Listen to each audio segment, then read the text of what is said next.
اقبال کی شادی ہوئی تو وہ عائشہ کو عمرہ کروانے کے لیے سعودیہ لے گیا تاکہ وہ دونوں عمرہ کر لیں گے، لیکن رش کی وجہ سے عائشہ کھو گئی اور ایک عربی جوڑا اسے اپنے گھر لے گیا اور وہ عائشہ سے لوگوں کے گھروں میں چوریاں کروانے لگے۔ عائشہ منع کرتی تو وہ اسے بہت اذیت دیتے اور اس کے جسم پر سگریٹ لگاتے۔ ایک رات عائشہ ایک فلیٹ پر چوری کرنے گئی تو وہاں ایک آدمی نے اسے پکڑ لیا اور اسے مارنے لگا تو اچانک عائشہ پاگلوں کی طرح ہنسنے لگی، کیونکہ وہ آدمی تو وہ ہر ایک کو بڑی ہی حسرت سے دیکھتی ہوئی مدد کی اپیل کر رہی تھی۔ کئی لوگ آ جا رہے تھے، اسے تو یہ بھی نہیں پتا تھا کہ وہ کس سمت جائے اور اسے اپنا شوہر مل جائے گا۔ ایک تو پرایا ملک تھا، اوپر سے یہ رش، کئی لوگ تھے جو وہاں سے گزر رہے تھے۔ دھکم پیل کی وجہ سے وہ کافی دور نکل آئی تھی۔ بہرحال اس نے ہمت کی اور ایک جانب لوگوں کے ہجوم کو چیرتی ہوئی آگے بڑھنے لگی۔ وہ وہاں پر آنے والے لوگوں کو بغور دیکھ رہی تھی، اس کی آنکھوں میں آنسو تھے۔ وہ ایک مرتبہ پھر اپنے اسکارف سے آنکھیں صاف کرتی اور لوگوں کا چہرہ دیکھنے لگتی، تب اسے خود سے کچھ دور آگے سرمائی رنگ کی شرٹ میں ایک شخص نظر آیا۔ اسے لگا کہ شاید اقبال ہے۔ بے ساختہ اس کے دل میں ایک امید کی کرن جاگی تھی۔ وہ وہیں خود کا راستہ بناتے ہوئے چلانے لگی، اقبال، اقبال، میں عائشہ ادھر ہوں۔ لوگ اس کی جانب پلٹ پلٹ کر دیکھ رہے تھے۔ کچھ لوگوں نے تو اسے بالکل ہی نظر انداز کر دیا تھا، مگر وہ لوگوں کو دھکا دیتی پیچھے کرتی فوراً اس شخص کے پاس جا کر اس کے کندھے پر ہاتھ رکھ چکی تھی۔ جیسے ہی اس کے ہاتھ کا لمس اس شخص کے کندھے پر محسوس ہوا تو اس نے پلٹ کر عائشہ کی جانب دیکھا۔ اگلے ہی پل کرنٹ کھا کر عائشہ نے اپنا ہاتھ اس کے کندھے سے ہٹا دیا تھا، کیونکہ یہ تو کوئی انجان شخص تھا جو اسے گھور گھور کر دیکھ رہا تھا۔ کوئی عربی تھا؟ عائشہ نے شرمندگی سے معذرت کی۔ وہ نہ جانے عربی میں سے کیا کہہ رہا تھا، شاید اسے ڈانٹ رہا تھا، مگر عائشہ کو تو اس کی زبان سمجھ ہی نہیں آئی۔ وہ فوراً وہاں سے ہٹی اور ایک مرتبہ پھر آس پاس آتے جاتے لوگوں میں اقبال کو ڈھونڈنے لگی۔ وہ دل برداشتہ ہو کر ایک جانب دیوار سے ٹیک لگائے بیٹھ چکی تھی، چیخ چیخ کر رونے لگی اور رو رو کر اقبال کو آواز دینے لگی، مگر وہ تو اس ہجوم میں کہیں بھی دکھائی نہیں دے رہا تھا۔ اسے خوف سا محسوس ہونے لگا تھا۔ پچھلے 4-5 گھنٹوں سے وہ اقبال سے جدا تھی۔ پہلے تو اسے لگا کہ وہ اسے مل جائے گا، یہی ہوگا، مگر سینکڑوں لوگوں میں سے دوبارہ اقبال نظر ہی نہیں آیا تھا۔ وہ مسلسل اپنے رب سے دعا کر رہی تھی کہ کسی طرح اقبال اسے مل جائے، مگر اب تو شام ہونے والی تھی، کئی لوگ آ جا رہے تھے، ہر ایک چہرے پر وہ اقبال کو تصور کر رہی تھی، مگر وہ کہیں بھی نہیں تھا۔ ایک وقت وہ بھی آیا جب ہجوم بالکل نہ ہونے کے برابر رہ گیا۔ عمرہ حاضرین خانہ کعبہ کی زیارت کرنے کے بعد شاید واپس اپنے اپنے ہوٹلوں میں جا رہے تھے۔ ایک مرتبہ پھر عائشہ نے ہمت کی اور اٹھی اور ایک سمت کو چلنے لگی۔ وہ آس پاس ہر طرف نظر دوڑا رہی تھی، مگر اسے کہیں بھی اقبال نظر نہ آیا۔ آخر کو تھک ہار کر وہ ایک مرتبہ پھر سڑک کنارے بیٹھ گئی اور چیخ چیخ کر اقبال کو آواز دینے لگی۔ اسے سمجھ نہیں آ رہی تھی کہ کیا کرے۔ یہ وہی عائشہ تھی جو آج سے پہلے کبھی اکیلے گھر سے باہر نہیں نکلی تھی۔ بڑی ہی معصوم اور بھولی بھالی سی لڑکی تھی، با اخلاق اور 5 وقت کی نمازی تھی۔ وہ یہاں تن تنہا کئی گھنٹوں سے اکیلی تھی۔ پرایا دیس تھا، کوئی اپنا موجود ہی نہ تھا۔ ایک عجیب سا خوف اس پر طاری تھا۔ دل میں عجیب و غریب وسوسے آ رہے تھے کہ اگر اقبال نہ ملا اور وہ یہاں تنہا رہ گئی تو کیا ہوگا۔ اسے تو ہوٹل کا بھی پتہ معلوم نہیں تھا، وہ کہاں جائے گی، کہاں رہے گی۔ اسے تو بھوک بھی شدید لگنے لگی تھی۔ پیسوں کے نام پر 1 ریال بھی اس کے پاس موجود نہ تھا۔ سب کچھ تو اقبال کے پاس ہی تھا۔ ہر طرح سے بے بس ہو کر وہ وہیں سڑک کنارے بیٹھی رونے لگی اور دل ہی دل میں اپنے رب کو پکارنے لگی، مدد مانگنے لگی، یہی دعا کرنے لگی کہ میرے رب مجھے اقبال سے ملوا دو۔ میں یہاں پر اکیلی کیسے رہوں گی، میں تو کسی کو جانتی بھی نہیں۔ میرے شوہر کو مجھ سے ملوا دو، نہ جانے وہ کہاں چلے گئے ہیں۔ وہ بیٹھی رو ہی رہی تھی کہ تبھی ایک گاڑی اس کے قریب آ کر رکی۔ اس نے پہلے تو دھیان نہ دیا، مگر اس میں سے ایک خاتون اتر کر اس کے قریب آئی۔ اس نے سیاہ رنگ کا عبایا پہن رکھا تھا۔ وہ آئی اور آ کر عائشہ کے کندھے پر ہاتھ رکھ کر اس کے قریب بیٹھ گئی۔ عائشہ نے فوراً بکھلا کر سر اٹھا کر دیکھا۔ وہ لڑکی اسی کی عمر کی تھی۔ چہرے پر مسکراہٹ سجائے وہ عائشہ سے کہنے لگی، کیا بات ہے، تم رو کیوں رہی ہو، بچھڑ گئی ہو؟ یہاں پر جتنے بھی لوگ ابھی تک اس نے دیکھے تھے وہ سبھی عربی بول رہے تھے، مگر یہ پہلی تھی جو اسی کی طرح ہی پاکستانی تھی اور اردو میں بات کر رہی تھی۔ یہ دیکھ کر عائشہ کو کچھ ڈھارس ہوئی۔ وہ فوراً اپنے آنسو صاف کرتے ہوئے اسے بتانے لگی، وہ اور اس کا شوہر 2 دن پہلے ہی مکہ مکرمہ میں آئے تھے۔ مگر آج جب وہ حرم شریف میں جانے لگے تو راستے میں بھیڑ کی وجہ سے دھکم پیل اس قدر بڑھ گئی کہ اس کا ہاتھ اقبال سے چھوٹ گیا اور یوں وہ اس سے الگ ہو گئی۔ اس کے بعد اب مغرب ہو چکی تھی مگر ابھی تک اسے اپنا شوہر نہیں ملا تھا۔ یہ سن کر ایک مرتبہ پھر عائشہ پھوٹ پھوٹ کر رونے لگی اور ان سے کہنے لگی کہ مجھے میرے شوہر سے ملوا دیں، نہ جانے وہ کہاں ہوں گے۔ عائشہ کو یوں روتا دیکھ کر اس نے عائشہ کو سینے سے لگا لیا اور کہنے لگی کہ مت رو، ہم تمہارے شوہر کو ڈھونڈنے کی ہر ممکن کوشش کریں گے، وہ یہیں کہیں ہوں گے۔ کیا تمہارے پاس تمہارے شوہر کا نمبر یا کوئی تصویر ہے؟ یہ سن کر عائشہ ایک مرتبہ پھر سوچ میں پڑ چکی تھی۔ اس کے پاس تو اس کا اپنا پرس بھی نہیں تھا، ساری ضروری چیزیں تو اقبال کے پاس ہی تھیں، وہ تو یوں ہی خالی ہاتھ تھی۔ جب اس نے یہ اس لڑکی کو بتایا تو وہ بھی سوچ میں پڑ گئی، کہنے لگی کہ تم فکر مت کرو، ہمارے تعلقات بہت اوپر تک ہیں، ہم تمہارے شوہر کو ڈھونڈ نکالیں گے، تب تک تم آؤ ہمارے ساتھ، ہمارے گھر چلو، جب تک تمہارا شوہر نہیں مل جاتا تم ہمارے ساتھ رہو گی۔ عائشہ کا دل تو نہ مان رہا تھا مگر یہاں پر وہ کسی اور کو جانتی بھی نہیں تھی، اس لیے وہ ان لوگوں کے ساتھ ان کی گاڑی میں چلی گئی۔ 30 منٹ بعد وہ گاڑی ایک عالیشان بنگلے کے باہر آ کر رکی تھی۔ عائشہ ابھی تک یوں ہی پریشان سی ایک طرف ہو کر بیٹھی تھی، بار بار سڑک پر نظر دوڑاتی اور اپنے شوہر کو ڈھونڈنے میں لگی تھی مگر نہ جانے اقبال کہاں جا چکا تھا۔ وہ گاڑی سے نیچے اتری اور ایک پل کو تو اس عالیشان بنگلے کو دیکھ کر حیرت میں مبتلا ہو چکی تھی۔ اتنا بڑا گھر تو اس نے آج تک زندگی میں نہیں دیکھا تھا۔ وہ تو ایک درمیانے طبقے سے تعلق رکھتی تھی، باپ مسجد کے مؤذن تھے، ہر وقت مسجد میں ہی رہتے اور بچوں کو قرآن مجید پڑھایا کرتے تھے، جو ہدیہ ملتا اسی سے ہی گھر کا تھوڑا بہت راشن آیا کرتا۔ اس بات پر عائشہ کی ماں اکثر اپنے شوہر سے لڑتی رہا کرتی کہ تم کوئی کام کیوں نہیں کرتے، ہر وقت مسجد میں ہی بیٹھے رہتے ہو، کیا کل کو بیٹی کو رخصت نہیں کرنا؟ یہ زندگی صرف 2 وقت کا کھانا کھانے پر ہی تو نہیں گزرتی، اور پھر ریت رواج ہوتے ہیں جن کو دنیا میں رہتے ہوئے نبھانا پڑتا ہے۔ مگر عائشہ کے والد تو کسی بھی بات پر دھیان نہ دیتے تھے۔ شوہر کی یہ عادت دیکھ کر عائشہ کی والدہ نے کپڑے سلائی کرنے کا کام شروع کر دیا، ساتھ سلائی کڑھائی عائشہ کو بھی سکھا دی۔ دونوں ماں بیٹی سلائی کڑھائی کر کے جو کماتی اس سے اچھا گزر بسر ہونے لگا تھا۔ یوں ہی ایک روز اس کے لیے اقبال کا رشتہ آیا، وہ لوگ بھی نیک اور شریف خاندان سے تھے۔ عائشہ کے والد کو یہ رشتہ بڑا مناسب لگا، اس لیے اس نے فوراً ہاں کر دی اور پھر 1 ماہ بعد سادگی سے عائشہ اور اقبال کی شادی ہو گئی۔ شادی ہو کر عائشہ اپنے سسرال گئی تو سب بڑے ہی اچھے مزاج کے تھے، ملنسار تھے۔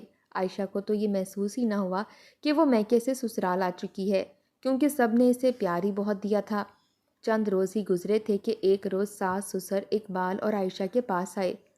وہ دونوں حیرت سے اپنے والدین کو دیکھنے لگے کہ آخر ایسی کیا وجہ بن پڑی جو امی ابو یوں اچانک ان کے پاس آئے ہیں۔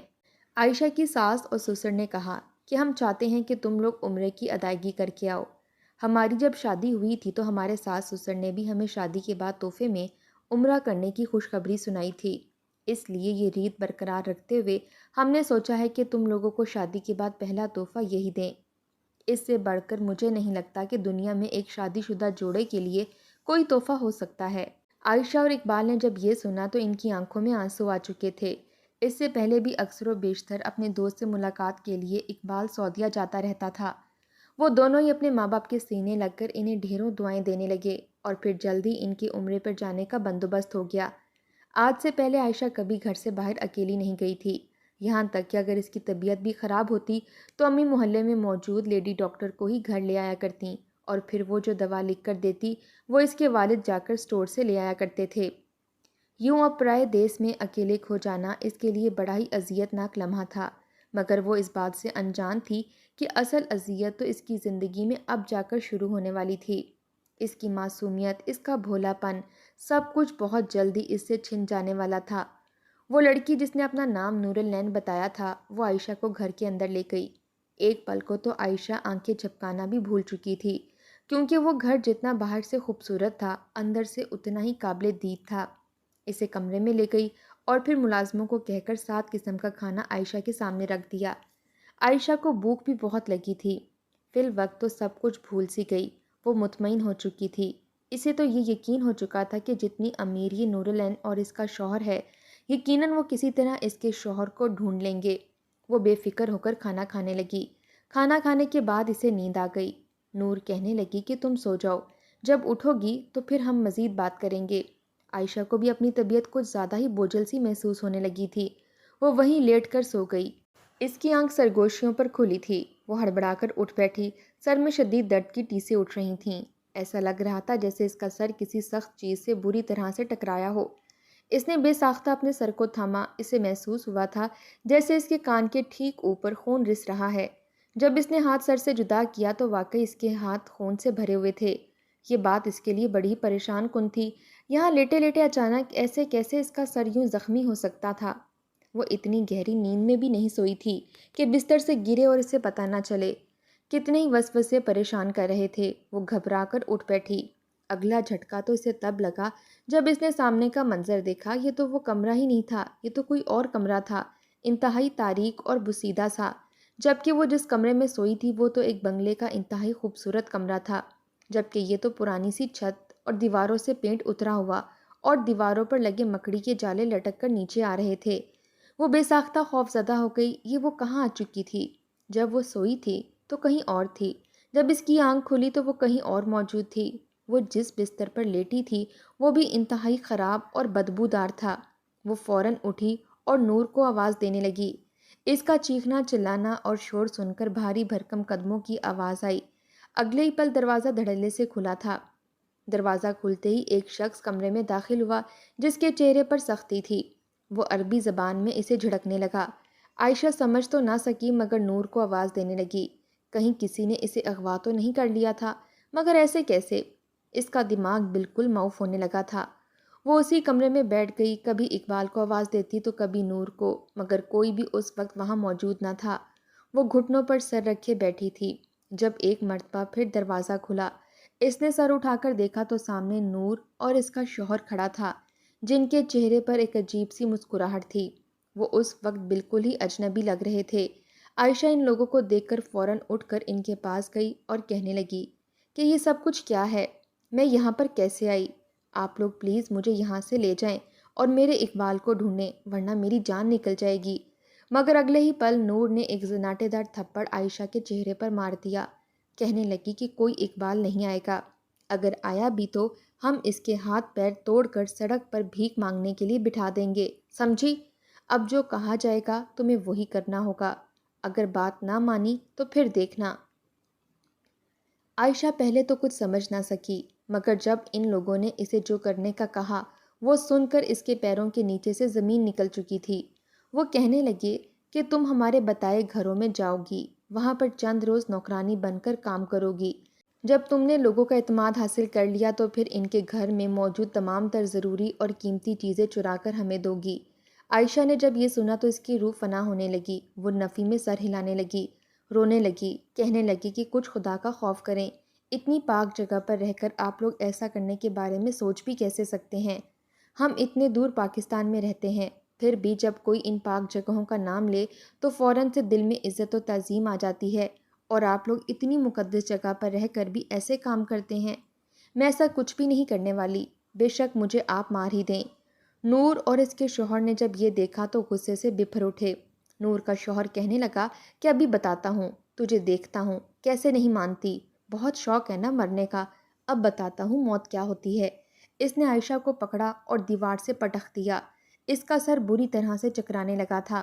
اگلے ہی پل ایک بھی لمحہ ضائع کیے بغیر اس نے اپنی جیب سے ایک عدد چاقو نکالا اور پھر دیکھتے ہی دیکھتے عائشہ کے بازو، ہاتھ، گردن اور ٹانگوں پر وار کرنے لگا۔ عائشہ بھی ایک زخم کا درد برداشت کر رہی ہوتی کہ اگلا وار اس سے بھی زیادہ تکلیف دہ ہوتا۔ وہ درد سے چیخنے چلانے لگی اور اس کے آگے ہاتھ جوڑ کر بولی، مجھے معاف کر دو، تم جو کہو گے میں کروں گی، میں مزید یہ تکلیف برداشت نہیں کر سکتی۔ نور اور اس کا شوہر فلک شگاف کہہ کے لگانے لگے اور بولے کہ بس اتنی ہی ہمت تھی، ابھی تو تم موت مانگ رہی تھی۔ عائشہ مجبور ہو گئی تھی، بے بس ہو کر سسک کر رونے لگی۔ نور آگے بڑھی اور عائشہ کو الٹا لٹا کر اس کی گردن پر ایک گہرا زخم کیا۔ عائشہ درد سے چلا رہی تھی، مگر اس نے انتہائی چھوٹی سی ایک چپ عائشہ کی گردن میں پیوست کر دی، پھر زنگ آلود سوئی سے ٹانکے لگا دیے۔ درد کے مارے عائشہ بے ہوش ہو چکی تھی۔ جب اسے ہوش آیا تو درد کی لہریں اس کے پورے وجود میں اٹھ رہی تھیں۔ وہ تو سانس بھی انتہائی دشواری سے لے رہی تھی۔ نور کہنے لگی کہ تمہیں جیسے سمجھایا گیا ہے تم ویسے ہی کرو گی، اگر تم نے ذرا بھی غلطی کرنے کی یا مالکان کو بتانے کی کوشش کی تو ہم نے تمہارے جسم میں ایک خاص قسم کی چپ ڈال رکھی ہے۔ ہم تمہاری ہر بات ریکارڈ کریں گے۔ ذرا سی بھی گڑبڑ کی تو یہاں ایک بٹن دبانے کی دیر ہے، وہ چپ پھٹ جائے گی اور تمہاری گردن میں چپ پھٹنے کے ساتھ اڑ جائے گی۔ یہ سن کر تو عائشہ مزید پریشان ہو چکی تھی۔ خوف کے مارے تو لرزہ طاری ہو چکا تھا۔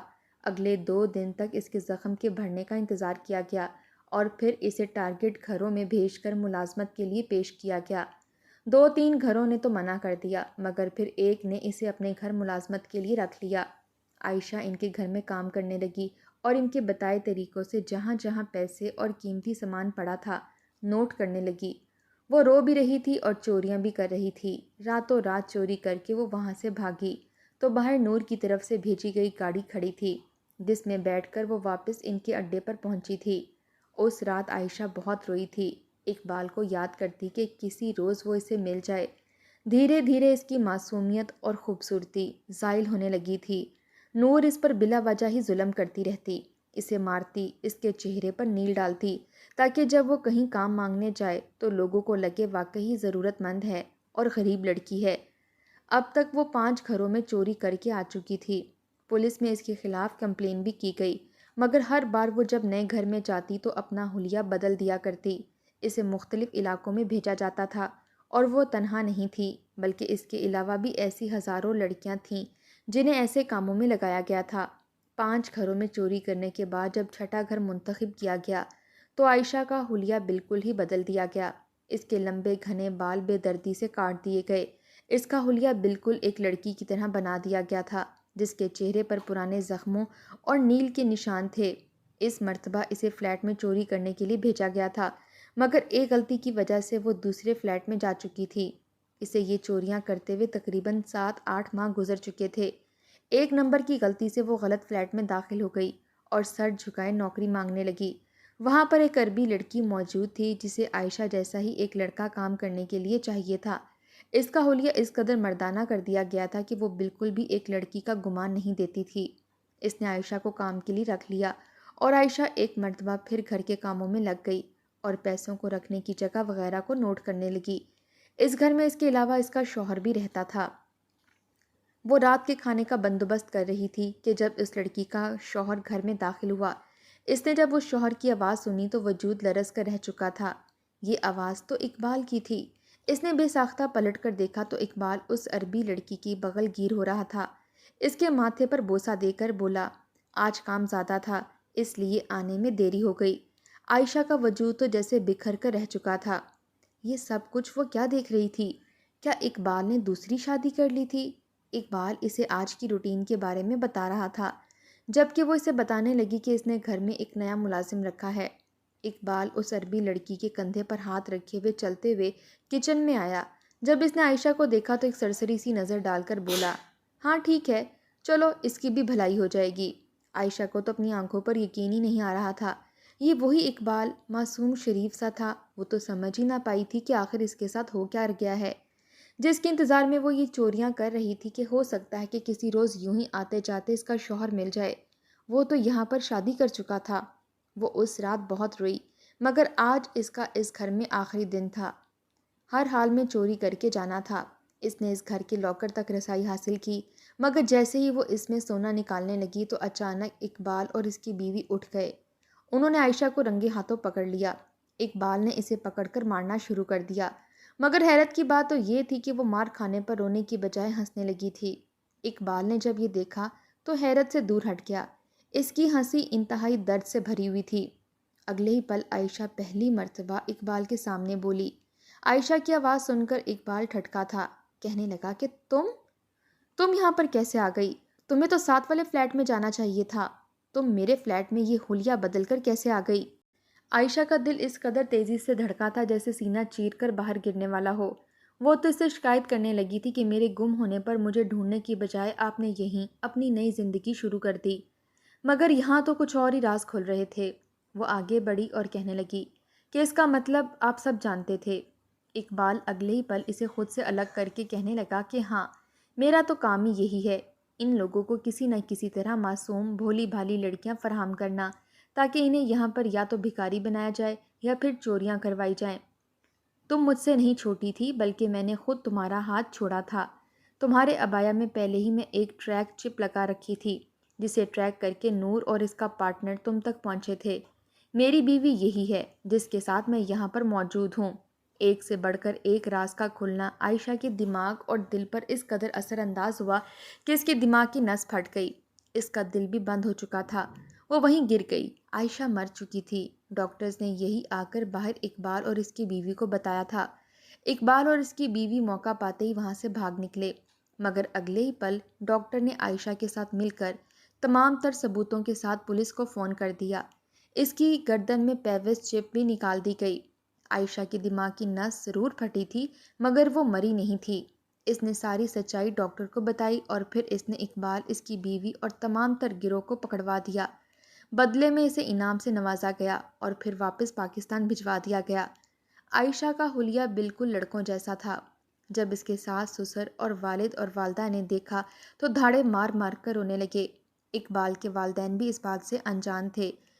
وہ تو یہی سمجھتے تھے کہ ہر 2 ماہ بعد ان کا بیٹا کسی دوست کے بلانے پر جاتا ہے جس کے ساتھ مل کر اس نے وہاں کاروبار شروع کر رکھا ہے۔ بلا شبہ عائشہ نے بہت اذیت سہی تھی مگر اس نے ایک بہادری کا کام کیا تھا۔ اس نے ہمت نہیں ہاری تھی، مگر آج بھی جو خوفناک لمحات اسے یاد آتے ہیں تو وہ کئی کئی راتوں تک سو ہی نہیں سکتی۔